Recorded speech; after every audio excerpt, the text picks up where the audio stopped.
You're listening to the Intrepid radio program with Scotty Roberts. Intelligent talk.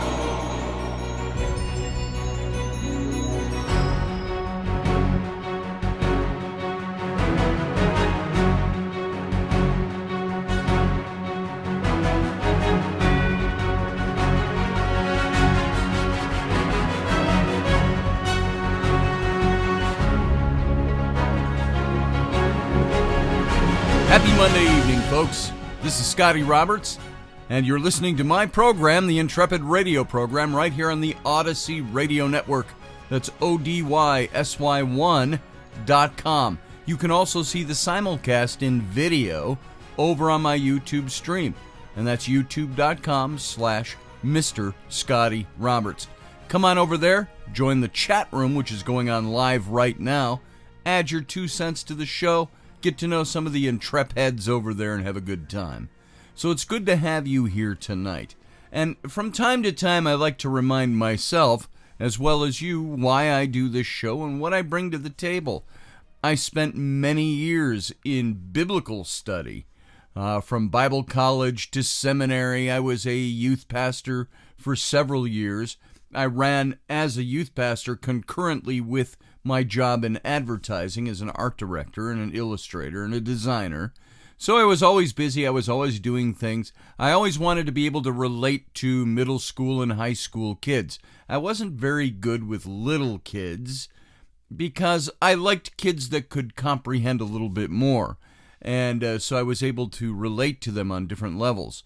And so I always was in the middle school and high school as a youth pastor. And that turned into more of youth direction because I wasn't so much trying to teach uber theology to the kids as a way to live your life. And it wasn't until later when I drifted away from ministry, drifted away from theology, that I started taking on a different tone to the way I teach. But the same way I talk in this show is the way I would talk to the kids in my youth group. I would try to relate to them on a certain level. And so I have had hundreds of thousands of hours worth of study and research over the last 40 years of my life since I started college. 40 years ago I was actually ending college. And so I've been doing this for a long time. I've been writing. I write books. I've written some fiction. I've written mostly nonfiction, but I try to make it relatable.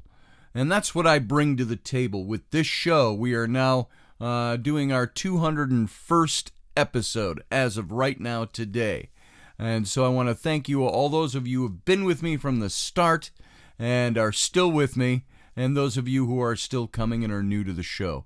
Thank you for being here. Now, yesterday on It's Sunday, which is kind of my informal live broadcast that just goes on YouTube. It's not on the radio network. I talked about this little book here, Killing Monsters, and it's why children need fantasy, superheroes, and make-believe violence. I brought up this book because I thought this was a good read and something good for any parent of children, any grandparent of grandchildren, anybody out there. And so I said yesterday I wanted to look at this a little bit and talk about what makes, not necessarily all out of this book, but what makes it necessary to expose our kids to horror. I think exposing kids to creepiness, horror, sadness, these are all good things for our kids to read. It shouldn't all be Barney. Well, Barney's long out of the picture, but you know what I mean. It shouldn't be all fun and games and goofy and laughing and Mickey Mouse and all of this and zippy cartoons, which I get so tired of hearing playing on the television. But it's all about giving stories and outlets for our kids to be able to examine or feel their own emotions. And I wanted to dig into this just a little bit today. First thing I want to cover is there's 5 reasons that horror in children's literature is a good thing for kids. And first and foremost, here's 5 things that I pulled out. First and foremost, it gets your kids interested, exhilarated about reading. I remember that as a kid, I was fascinated by any book that dealt with monsters or ghosts or anything weird, and I tended to spend a lot of time in comic books because of that. And it was literally thrilling to open up and experience some of these books. I wasn't a big reader when I was a kid. It was when I got a little older that I really started enjoying reading. But there was a sense that I was pushing the boundaries when I would read a book like that, exploring new territory, doing something that bordered on naughty. And it was a little scary and a lot of fun. And if your child gravitates toward dark storylines like my kids do, I'm all for nurturing that love of reading in any way possible. My own daughters, Abby and Bryn, were spurred on to read. They're 28 years old now. Back when they were 6 and 7 and they started reading, they were drawn to, they read the whole Harry Potter series of books. They were drawn to books like that, with darker storylines, some of them. Even though Harry Potter is a very positive thing, it got a little darker, and of course, they conquered over that darkness. That's one of the reasons why reading things like that for kids is a good thing. It shows them how to conquer over the darkness. Number 2 is by exploring, albeit superficially, the dark side of humanity and the nature of fear. Kids learn more about themselves, their strengths, their weaknesses, and hopefully they become more empowered because of it. In Charles Gilman's excellent Tales from the Lovecraft, or from Lovecraft Middle School saga, Professor Gargoyle, The Slither Sisters, Teacher's Pest, books like that, more like the what's the name of the series of books with creep in it? Now I'm not thinking of what that is. It'll come to me in a second, but they like reading those creepy books and the little books, the little thin ones that take, a few hours to read for a kid, and that's about it. And they loved just pouring through those. They had like 35 of those in a series up on the shelf. And so, like in some of these, I was mentioning the Lovecraft Middle School books, there was the hero, Robert Arthur, is an introverted 12-year-old who, through his own ingenuity and a little help from his friends, overcomes all kinds of otherworldly monstrosities. Heroes come in all shapes and sizes, kids learn. You look at movies and books like The Lord of the Rings, The Hobbit. Heroes come in all shapes and sizes. There are life lessons to be learned, is the third one. Don't invite a vampire into your house. Don't take that shortcut through the cemetery. Staying out late and not telling your parents where you're going can be dangerous. Walking into a forested area at night looking for a wayward pet is probably a bad idea. Don't take candy from strangers. So reading horror-infused stories from an early age gave me a really healthy dose of paranoia, which isn't a bad thing if you ask me. And they scared me, those stories. But I brought that into my adult life. That learning that being afraid of things and how to conquer fears is a good thing. Number 4, these stories create a broader knowledge of literature and its history. When I first read A Vampire's Coming to Dinner to my girls a very long time ago, they asked, where do vampires come from? And after too much lengthy explanation, they now know that vampires are fictional creations. They also know all about vampires in literature, Dracula, Bunnicula, etc. In pop culture, Count Von Count, Count Chocula, and Sesame Street, places like that. So you just start looking at these different series of books, and it introduces kids, like the Gilman Slither Sisters, introduces kids to H.P. Lovecraft's Cthulhu, although on a much smaller, much easier to digest scale for kids. The creature was no bigger than a thumb. Its body had the slimy green scales of a dragon. It had 2 long flippers for arms, but walked on 2 legs. Like a miniature person, the creature had tiny eyes and nostrils, but its mouth was hidden by a dozen mini tentacles that hung from the bottom of its face like party streamers. Stuff like that out of the book. Makes it easy to digest for kids. 5, ultimately reading these kinds of stories is reassuring to kids. The creepy stuff is fiction. It's in the book and not part of our everyday lives. Once we've indulged in our dalliance with darkness, we put the book and the fictional terror away. And after reading about a kid who travels into another shadowy dimension, has to battle his way through all kinds of nasty, creepy crawlies in order to get home, having to brush your teeth before bedtime isn't really that bad, is it? And it's like yesterday I mentioned that kid's book, The Dark, which I have not been able to locate. It's probably under a bed somewhere or tucked in a bookshelf that I did not dig through because I wanted to show it to you. But that book teaches kids how to not be afraid of the dark. The dark is just another thing. And so these are, I think, good reasons why it's good to expose kids to horror, good to expose them to horrific things. But horror is good for our kids. Sometimes letting our kids watch scary movies, read scary books, reading sad things. Don't banish the ogre. Why we should let our kids read sad and scary stories is an important thing in life. There's some books I've got stacked here, and I wanted to read you a couple of little excerpts from them. But before I do, I want to talk to you about how books are a safe place for children to learn about the world and their own tough emotions, be that through horror, be it through sadness, be it through tragedy that they read in books. When stories reflect the range of human experience, kids feel and they wonder, they grow their empathy, and they find relief from things.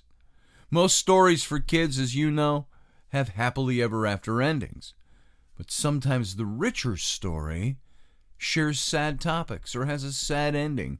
Kids need both of those things. When I wrote The Rollicking Adventures of Tam O'Hare, which I don't think I have any copies sitting here on my shelf right now left. I've sent them all out. But in that story, the main character is looking for a little girl who's been stolen by the fairy folk. And not to give away the ending, but toward the end of the story, he finds her in the fairy realms, but finds he cannot bring her back. She doesn't want to come back. She's in perfect joy and loves where she is, this little girl, and wants to stay. And he opens his eyes, and he's again sitting on the shores of the loch. And everything's gone. The fairy folk are gone. The little girl is gone. And he puts his head in his hands and he weeps. And he could hear the lilting of the pipes on the breeze. And I end that chapter with saying, and never was piping so sad, and never was piping so sweet. And it's because he, as the main character, felt that he'd failed. He couldn't bring the little girl home. Yet she was still happy. And so there was failure, and there's, of course, falling action, and there's other things in the book that get wrapped up after that particular scene. But I wrote something that was meant to be deeply engaging for young readers, to pick these things up and to feel those emotions. In that same book of mine, I wrote of Mary, Queen of Scots, and Queen Elizabeth, are characters that the main character, Tam O'Hare, encounters both. And I've fictionalized that he carries a letter from Elizabeth to Mary, Queen of Scots, in part of this story. And Mary reads the letter and cries, and it says, and she wept for the days when she wasn't a queen, and the days where there wasn't this conflict. And so I wanted to write into that book real emotions that kids could latch onto, as well as the happiness and the adventure and the exploration. The book is all about adventure, but it's punctuated with these things. So kids need to learn these things from books. They need to feel wonder. They need to grow their empathy. They need relief. We, as parents, grandparents, if that's your case, we need to take off our adult lenses. We want our children to be happy, but no one can be happy all the time. As humans, we feel this wide range of emotions every day. I see it in my own kids. They go from happy to being angry, to being very sad, to being upset. My daughter Rowan got a little yelled up for taking something that didn't belong to her from Rainey, her art supplies and stuff, and ruining them. And she was pretty upset by it. And so was Rainey. And but that all changes in a few minutes. You uplift them right away. And they're laughing and they're doing things, they're playing. They don't like to do chores and tasks. We were working in the yard all day yesterday.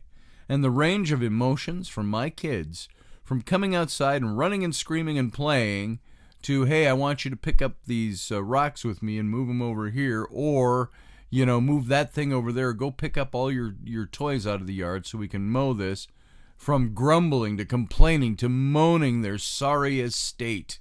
We're slaves. And, and then, of course, they get happy again. You make them happy. So kids run this gamut of emotions all day long.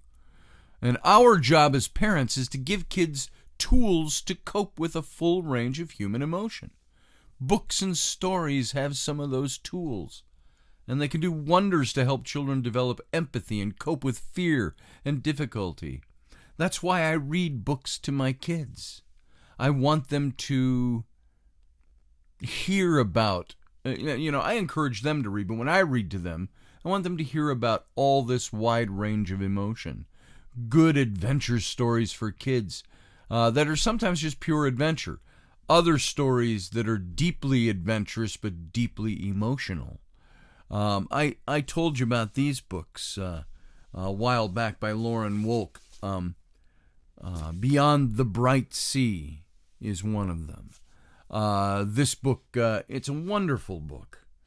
And it's about a girl. If I read from the flyleaf, 12-year-old Crow has lived her entire life on a tiny, isolated piece of the starkly beautiful Elizabeth Islands in Massachusetts.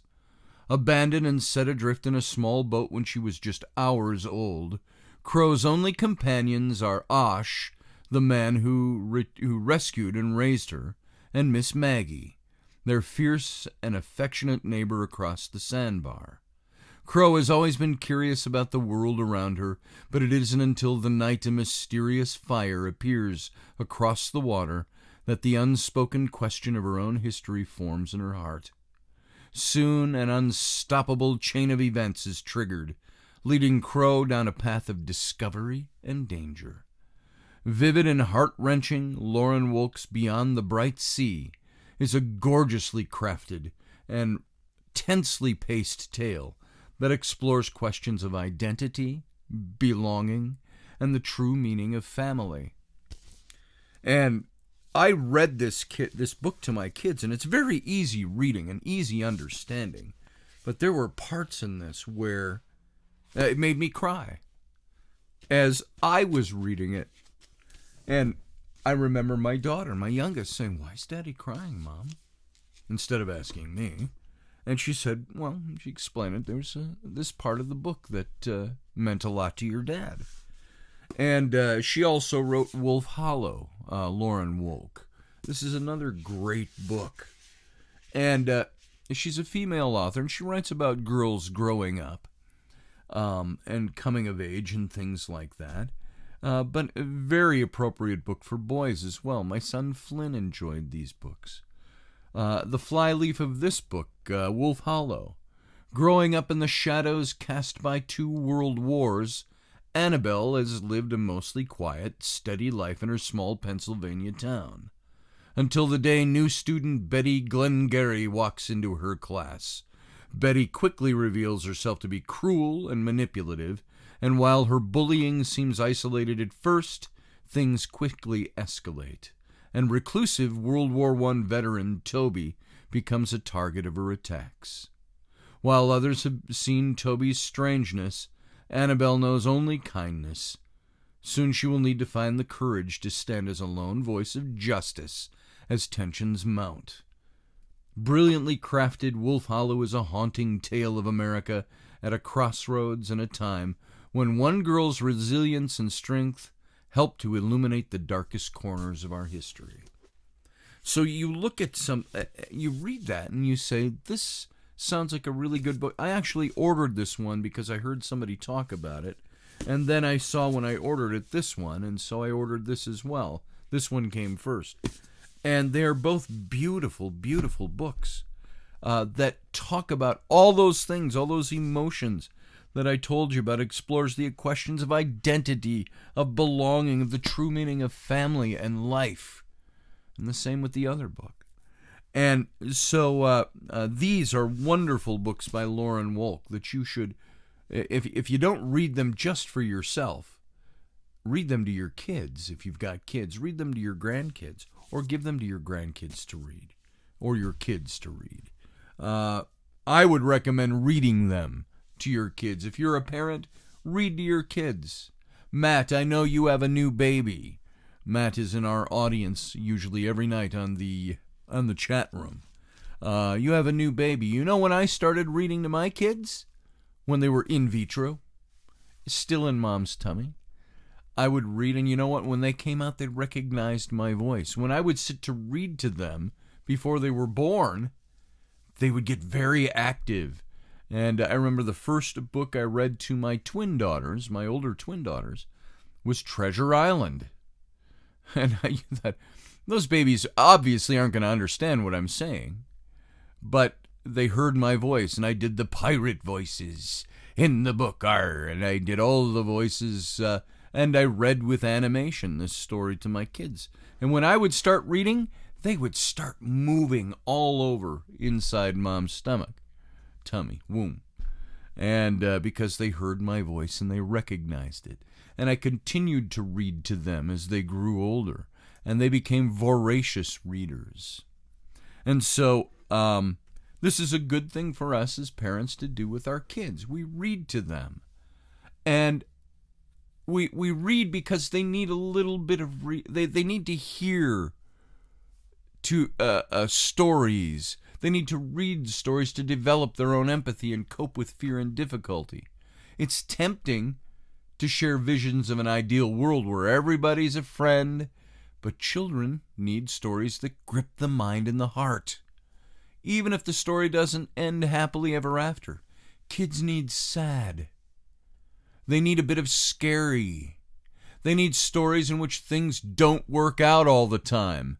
Stories of tragedy, struggle, foolish characters that all have a place in a child's world. And so, when we come back after the break, this is a book I started reading for my kids. And I haven't finished reading it to them. We put it down for a while and picked up something else. But The Golem and the Djinn. This is a story that was not written for kids, but I've been reading it to my kids. And you'll understand why when we come back. You guys sit tight. We'll be back after this break. Don't move from where you are.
right, folks, welcome back from that break. I appreciate your staying on. This is Scotty Roberts. You're listening to the Intrepid radio program right here on the Odyssey Radio Network. That's ODYSY1.com. Come on over and see all the goodness that is Odyssey Radio. At the same time, you can listen to this broadcast in its simulcast. Well, you can watch it as well in video over on my YouTube channel. That's youtube.com/Mr. Scotty Roberts. And join all the other Intrepheads who are there now, live in the chat room, chatting about this show and all kinds of other things. Come on over and join the family.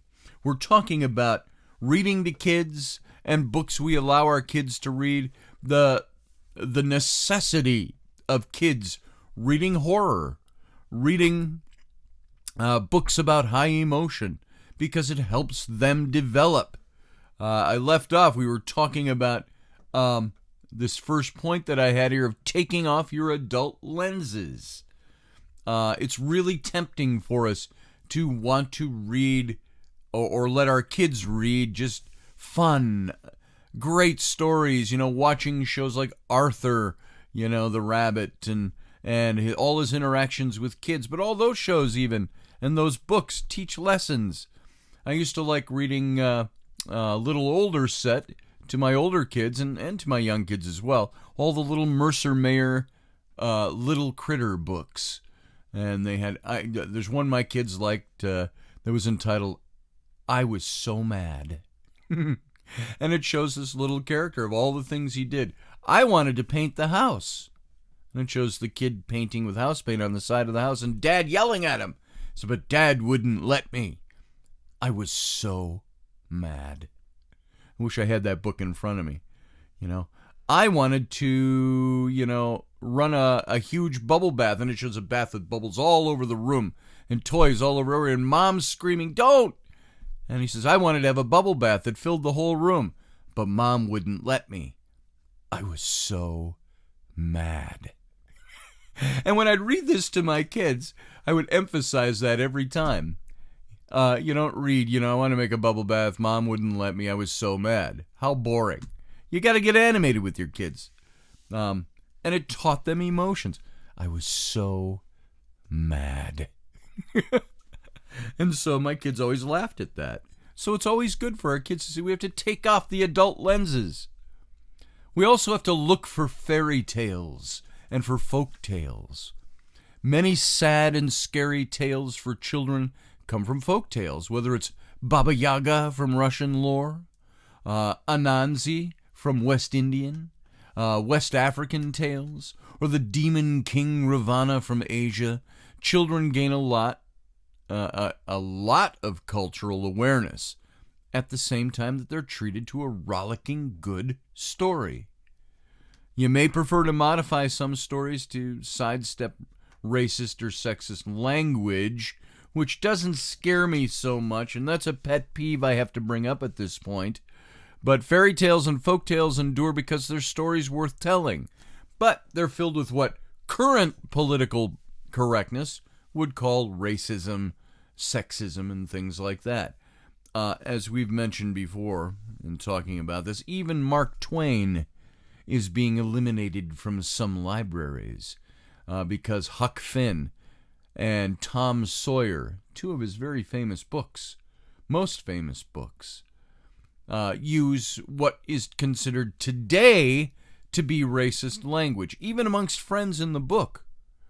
But we can't expose our children to those things, can we? Now, most of your current educators will tell you it's good to expose kids to different emotions. It's good to expose them to horror. It's good to expose them to these things because it teaches them lessons in life. But it's not good to expose them to the way people talked 100 years ago. See, that's nonsense to me. You can teach your kids about what is right and wrong ways to talk by sometimes reading about it. Reading it to them, allowing them to read. I got to tell you, you don't censor Mark Twain. That is pure idiocy as far as I'm concerned. So sometimes that doesn't mean we don't pay attention to things that are overt for our kids. But reading a book to your kid about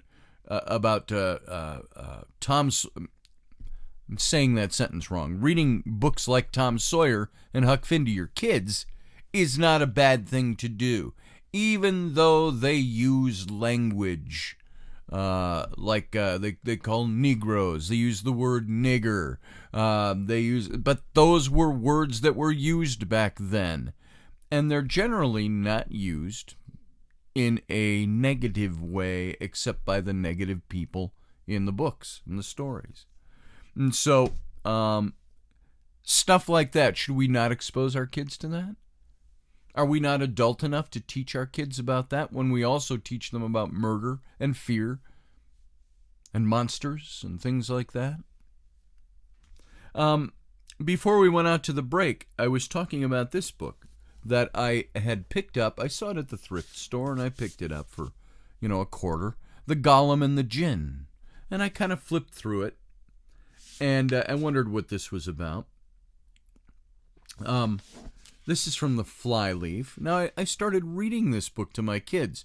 Now, we put it down not for any bad reasons, just that we didn't read a couple of nights, and I put it down, and we ended up picking up a different book and started reading it. But in the Flyleaf of this is what this story is about.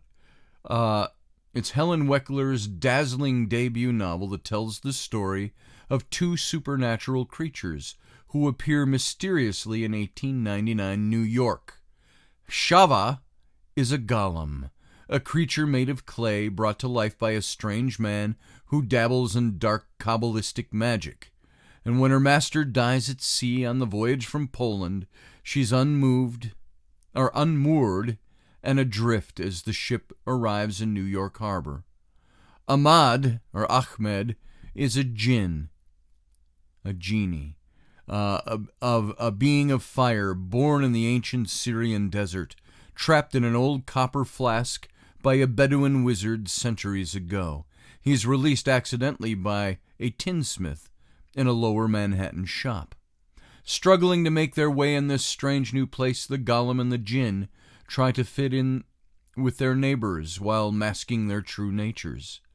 Surrounding them is a community of immigrants, the coffee house owner, Mayram Fadol, a pillar of wisdom and support for her Syrian neighbors, the solitary ice cream maker, Selch, a damaged man cursed by tragedy, the kind and caring Rabbi Meyer, and his beleaguered nephew, Michael, whose sheltering house receives newly arrived Jewish men, the adventurous young socialite Sophia Winston, and the enigmatic Joseph Schall, a dangerous man driven by ferocious ambition and esoteric wisdom. Meeting by chance, the two creatures become unlikely friends whose tenuous attachment challenges their opposing natures until the night is a night of terrifying incident drives them back into their separate worlds. But a powerful menace will soon bring the Golem and the Djinn together again, threatening their existence and fearing them to make a fateful choice. Forcing them to make a fateful choice. Marvelous and compulsively readable, the Golem and the Djinn weaves strands of folk mythology, historical fiction, and magical fable into a wondrously inventive and unforgettable tale. That's what it says about this book. And I started reading this. We put it down for a long time, as I mentioned, and my kids even asked about this. When are we going to pick up the Golem and the Djinn again? And I said, do you remember what the story was about? And they started reciting the story to me and what some of the details that we had read. And I want you to hear this little section. I chose this to read a little excerpt from.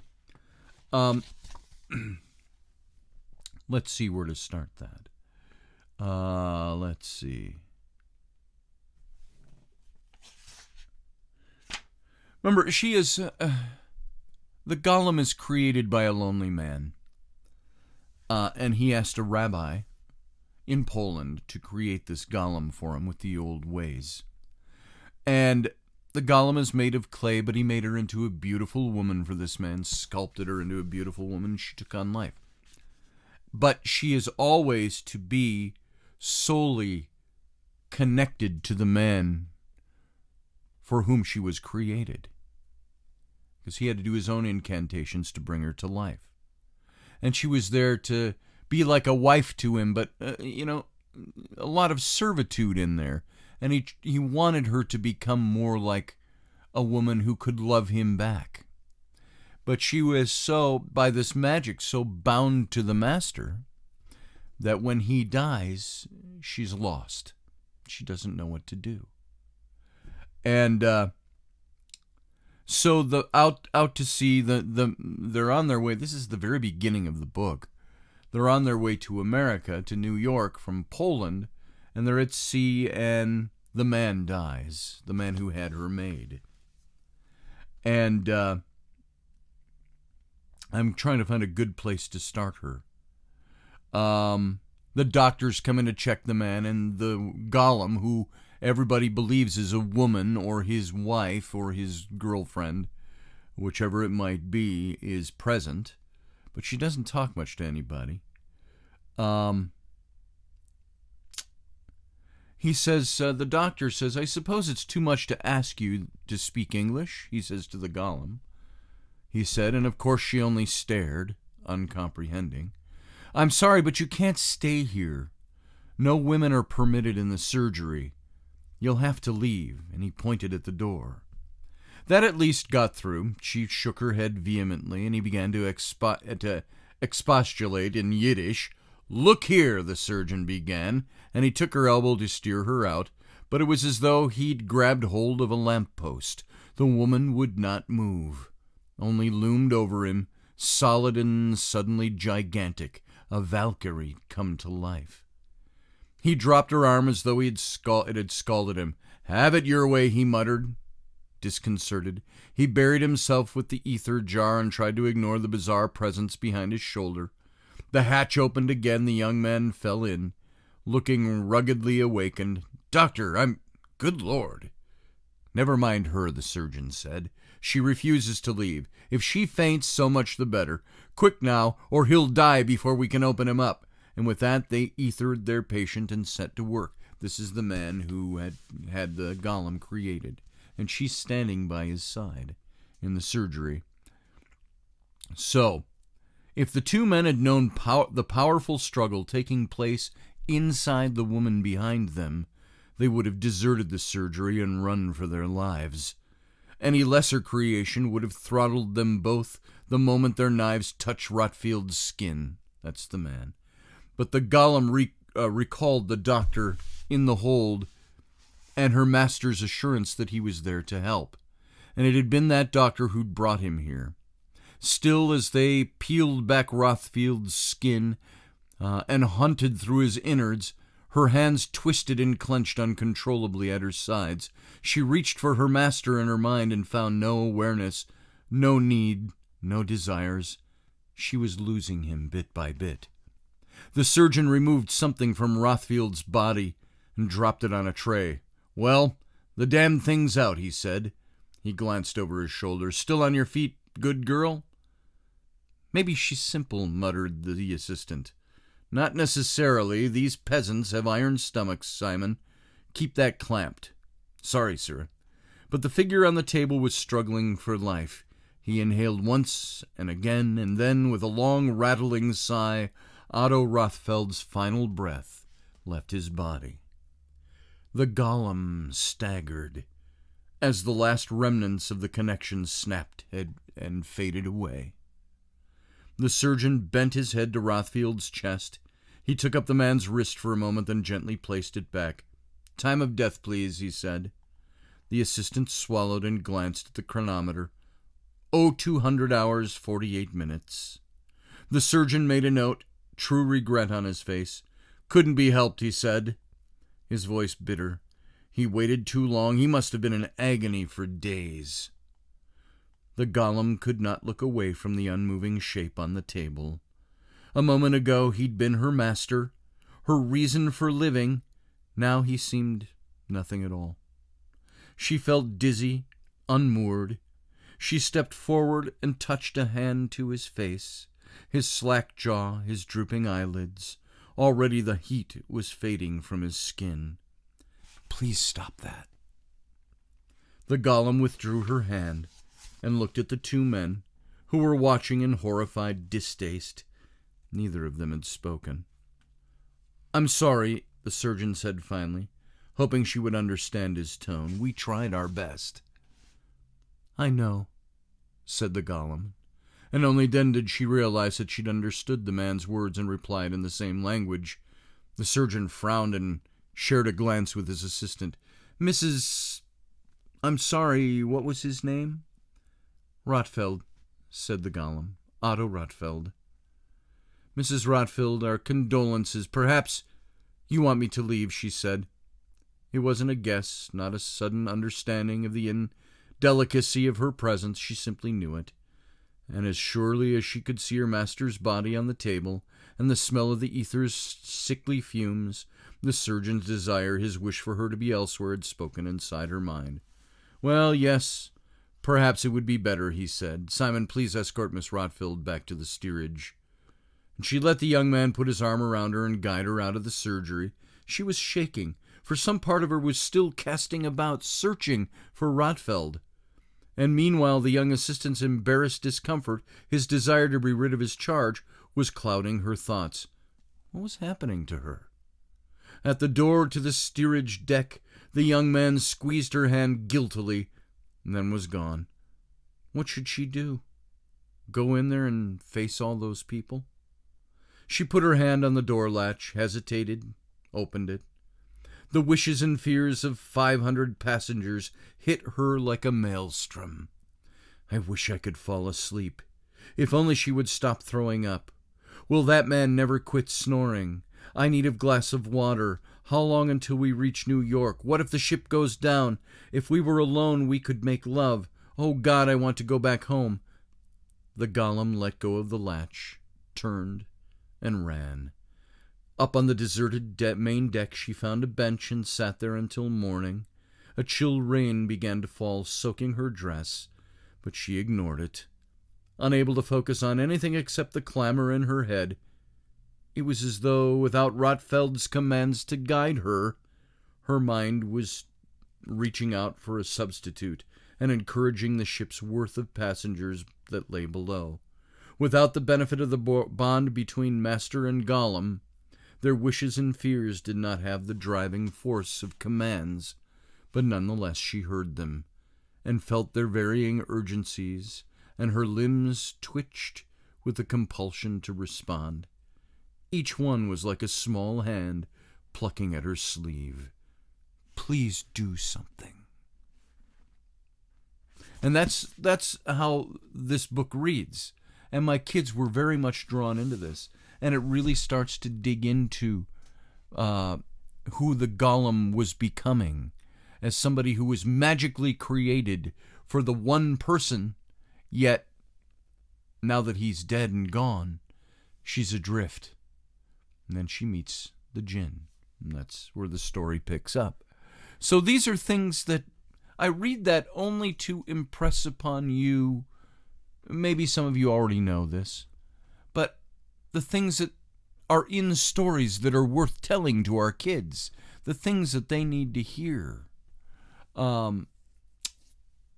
Sometimes we can take old stories and read new versions of them, presenting different versions of the same story to your child. If you have a version of The Three Little Pigs that has the pigs befriending the wolf in the end, go ahead and read it.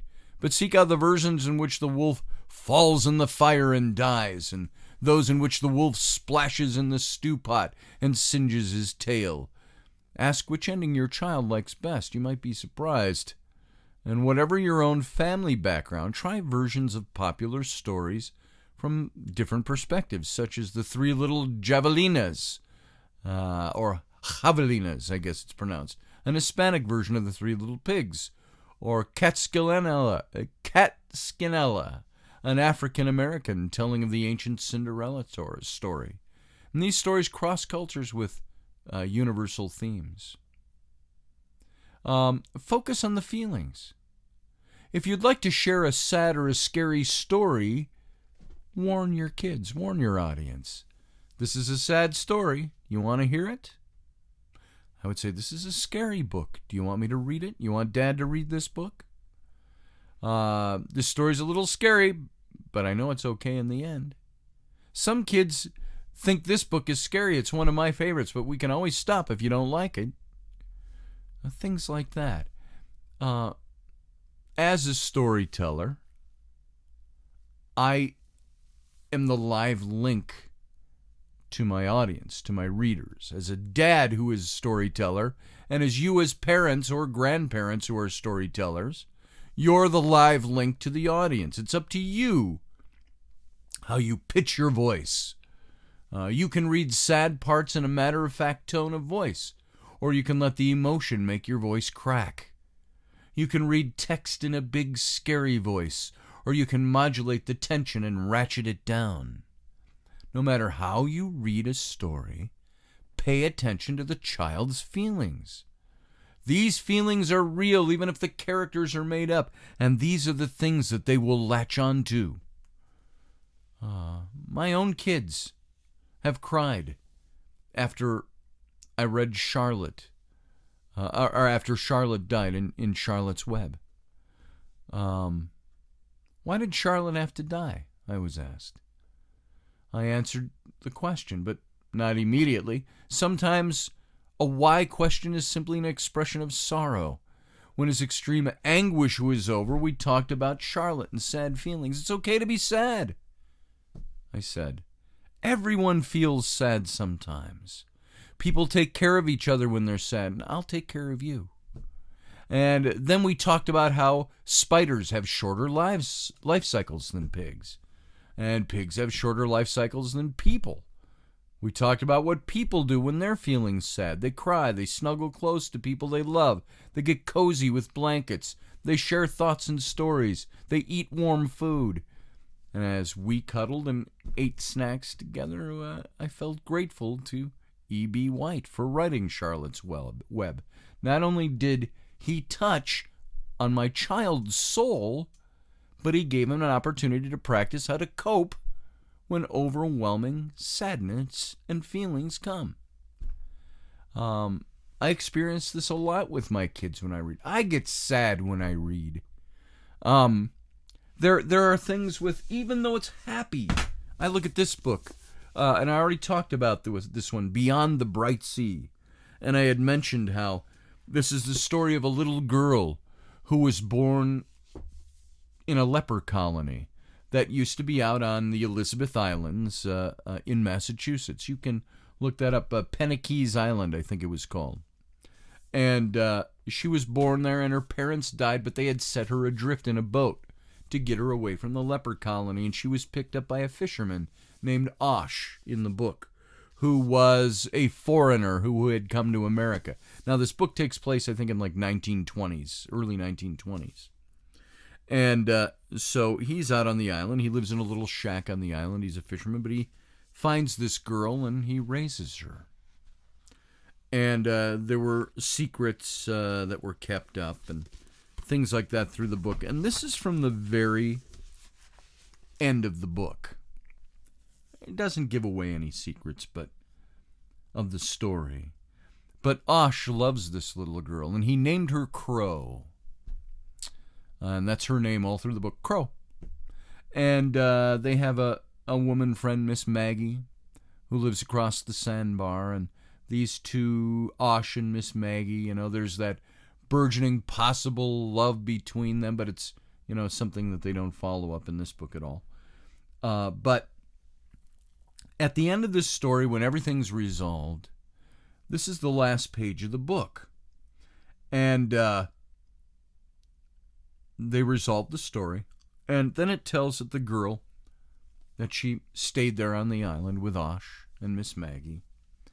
And it says, and at some point during those long golden years, Osh told me that he'd given me another name when I was new to him. Besides Crow? I asked. He nodded. Besides Crow in your other language? I asked. He nodded again. What was it? What is it, you mean? I thought back, well, was, is, will be, I answered. It doesn't much matter since I'm here now, and I have a name. Then I smiled at him. You don't want to know what it is? I made a face. Of course I do, Osh. So he told me. It was another of his foreign musical words, and I vowed to learn how to say this one properly. What does it mean? I asked him. Whatever you want it to mean, he said. I told you a long time ago. What you do is who you are. I thought back over all I'd done since I'd spied that first fire on Pennake's Island, and I let it touch a wick inside me, and I decided that I knew what it meant, that name. When I said, daughter, he smiled and put his open hand on my head. Just like Osh, I said, means father. End of the book. See what it does to me? It makes me a wreck even. Only, not a wreck. It makes me cry. It brings up emotions in me. Brings up emotions in my kids. It's not a sad ending at all.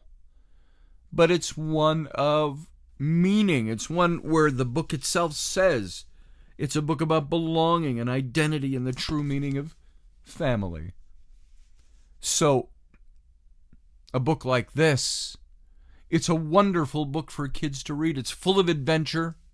It's full of emotion. It's full of scary things. There are scary people in this book.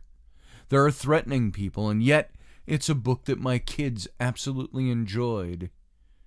And you can see why. So, I didn't get through most of the material I had up on this. So I hope you enjoyed today's show. Maybe we'll talk a little bit more about this week. But there it is. Read to your kids. Get books for them. Allow them to read horror. Allow them to read things of high emotion along with the fun and the goofy stuff. Because it's good for them. It teaches them. They learn from it. And they learn how to cope with their own emotions. There you go, folks. I'm going to go out for a 23-hour break, and we'll be right back. So you sit tight. Thanks for being here.